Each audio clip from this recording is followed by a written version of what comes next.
After causing a collective jaw drop of the college football world last Saturday, beating TCU in front of more than 7 million viewers on Fox, Deion Sanders, Coach Prime, and his Colorado Buffaloes welcome their old rivals, the Nebraska Cornhuskers, for another Saturday noon showdown, and we have your keys to the game. Now, back in the summer, Nebraska was an 8.5-point favorite in this matchup. That has changed. Colorado is now the 3-point favorite. Nebraska's debut under Matt Rule did not go as planned, Sam, but quarterback Jeff Sims is going to be a big part of Nebraska's game plan. Yeah, Sims was held in check against Minnesota, just over 200 yards of total offense, 3 picks, including that game-ending interception with under a minute to go in Minnesota territory. Despite his disappointing debut, he's a player to watch this weekend. The Cornhuskers got to take better care of the ball. That starts with Sims. Colorado's high-powered offense means the Cornhuskers are likely going to need to put up a little bit more on the board to have a chance in this one, and whether it's his running ability or whether it's finding open receivers downfield, Sims has to lead Nebraska to a better offensive showing. His 91 rushing yards against Minnesota were encouraging, and I think it provides the offense a little bit of a different dynamic.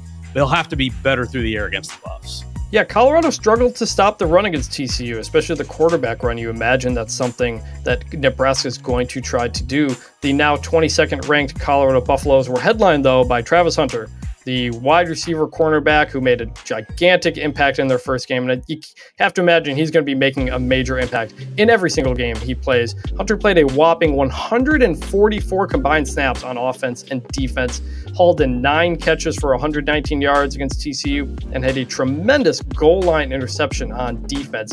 We haven't seen a player like this in decades. Even Chris Gamble and Charles Woodson didn't play this much on both sides of the ball. His quickness, his athleticism, his ability to read and react was remarkable against TCU. It's not hard to see why he was the former #1 recruit in the country. Nebraska's going to need to know where he is lined up on both sides of the ball at all times.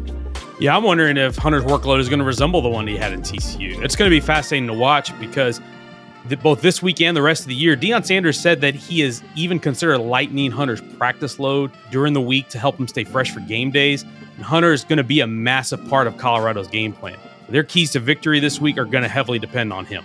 Yeah, my first key for Colorado is a quick start. The Buffaloes jumped all over TCU to start the game last week, giving themselves confidence in silencing that crowd.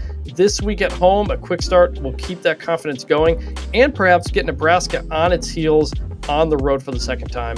My second key is the tempo. Offense coordinator Sean Lewis ran one of the fastest offenses in the country at Kent State, and he has brought that to Colorado, where the Buffs ran 81 plays against TCU and held up in that heat. And against Nebraska, with the benefit of elevation, Colorado's going to try to do that again. And my third key is stretching the field. Colorado had 5 plays of at least 30 yards against TCU. The ability to get the big play will keep the defense back, keep the back 7 away from that offensive line, and help the offense do what it wants to do elsewhere. Lewis was able to dial up some deep throws as well as get his speedsters in open space in the flats like Dylan Edwards to get one-on-one matchups and break free and make big plays in open space. Yeah, minimizing the big plays is going to be a huge key for Nebraska. Making this game ugly would be preferable for Matt Rule. Now, Nebraska doesn't have a threat like Travis Hunter to stretch the field, so their receivers are going to really have to step it up in this game, and that's my first key to victory. Receiver play has got to be better. The Cornhuskers' offensive struggles don't just fall on Jeff Sims. Offseason attrition and injuries in the receiver room have really thinned it out, and they're going to need some other guys to step up. Matt Rule said it this week. We're just going to have to go with the guys that are there, and we're going to have to trust and believe that they'll make the plays. Secondly, late game execution has to be better. The loss to Minnesota was the 14th one-score loss Nebraska has suffered dating back to the start of the 2021 season. 2 fourth-quarter turnovers last week against Minnesota proved costly, and Nebraska has to find a way to play cleaner football down the stretch. And lastly, slow the pace. You mentioned those 81 snaps that Colorado had. Nebraska wants to be in the 50s, which is where they were against Minnesota. Matt Rule loves his teams to play physical, tough football. They're going to huddle. They're going to be very deliberate, and they're going to want to make Colorado grind it out. Buffs averaged 25.5 seconds of possession per play against TCU, but Nebraska averaged 31.4 against Minnesota. If Nebraska can shorten the game and keep the Buffs playmakers off the field, they can keep Nebraska right in the thick of this one.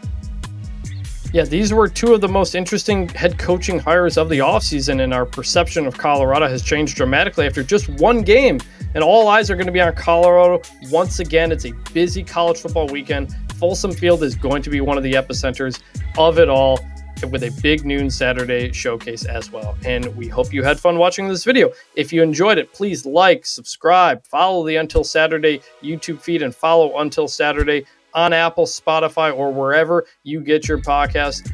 Thank you for watching, and we'll catch you next time.